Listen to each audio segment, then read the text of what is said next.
Venray en fietsen hoort bij elkaar. We kennen al decennia met enige regelmaat zeer goede professionele fietsers. Peter Winne, Mike Teunissen, Wout Poels. We hebben natuurlijk vele mooie fietstochten in de regio. We hebben de Big Bang Tour gehad. En er is menig amateurfietsclub in onze gemeente. En vandaag, 5 juli, is er een nieuw fietsevenement georganiseerd. De GP Venray. Naast mij staat Joshua Winne. En de eerste vraag is natuurlijk, hoe is dit ontstaan? Dit is ontstaan met drie vrienden. Of 3 vrienden die dit bedacht hebben. Waaronder ik en Norbert Poels en Giel Nabbe. En wij waren op diner en daar is eigenlijk dit idee ontstaan. Dat het ons opviel dat er in Venray nog eigenlijk geen wieler-event is. Hebben we wel 3 jaar gehad met de Big Bang Tour. En daarna was het stil. En ja, als we dan kijken uit wat voor grond wij komen en hoeveel bekende wielrenners van de bodem komen, is het toch zonde dat we niks verbindends hebben. En ook om de jeugd te stimuleren.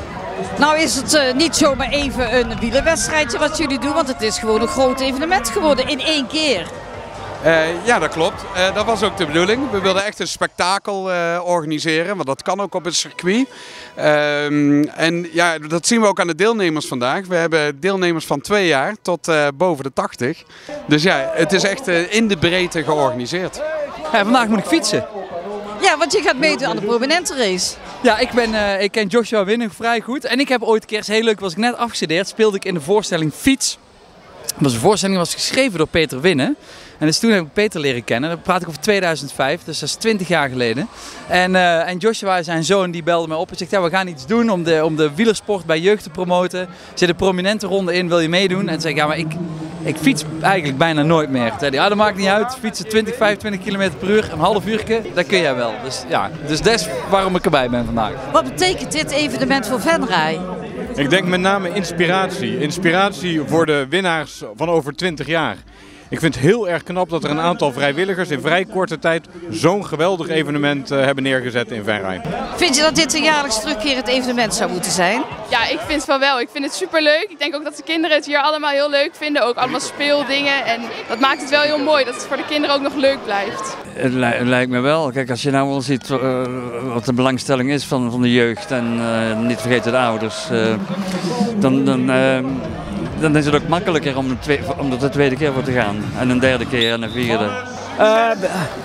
Belangstelling voor het fietsen om dat levend te houden bij de jeugd. En ook om veilig te fietsen is natuurlijk een ideale gelegenheid, een ideaal evenement om kinderen op spelende wijze in contact te brengen met fietsen en met wielrennen. Ja, alstublieft ja. Maar als je zo kan enthousiasmeren om op een fiets te stappen en in plaats van 3 uur achter een gameconsole te zitten, gewoon 3 uur te gaan fietsen, dan volgens mij zijn we dan goede dingen aan het doen. Yes! Absoluut! Ja, zeker.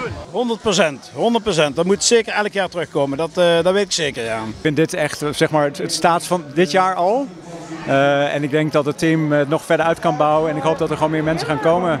Als het aan mij ligt, komt het zeker ieder jaar terug. Want ja, wat ik net al zei, het enthousiasme spat er vanaf, zeker bij de kinderen ook. Het is gewoon heel mooi om te laten zien hoe mooi de wielersport is.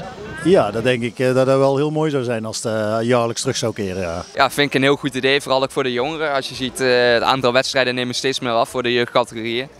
Dus ik denk wel dat het belangrijk is dat zoiets jaarlijks terugkeert. Ook als je ziet hoeveel plezier die jongeren hier hebben, dat is uiteindelijk wel het belangrijkste. Ja, en dit past mooi in die traditie.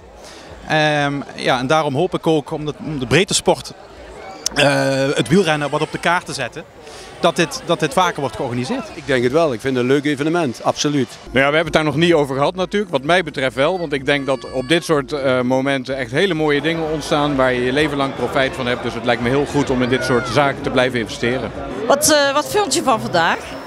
Nou, het was een hele leuke middag. Vooral de dikke bandenrace met de kleine kinderen. Was erg leuk om te zien. Ja. Nou gebeurt er natuurlijk veel meer op het circuit als dit. Wat kunnen mensen nou bijvoorbeeld binnenkort nog verwachten op het circuit? Binnenkort hebben we het grootste evenement van het jaar op de planning staan. 15, 16 en 17 augustus. Dat is de World Cup van de stokkaars en de saloonstokkaars. En ja, dan is natuurlijk iedereen van harte welkom. Dan is een bommetje vol, aan en aan races. En op de zaterdag en de zondag zelfs tot 's avonds 10 uur. Hoe belangrijk is dit voor de wielersport? Ik denk heel erg belangrijk. Dit wordt ook ondersteund door een aantal professionele teams met Ready to Race onder andere. Rabobank die hier op springt, maar ook de KNBU die echt hun best doen. We zien het ook aan de deelnemers vandaag op de Tour de France. Er gaan steeds minder Nederlanders meedoen. En juist dit inspireert jonge jeugd om voor deze sport te kiezen. En wie weet is hier vandaag het eerste zaadje geplant voor een nieuwe toerwinnaar.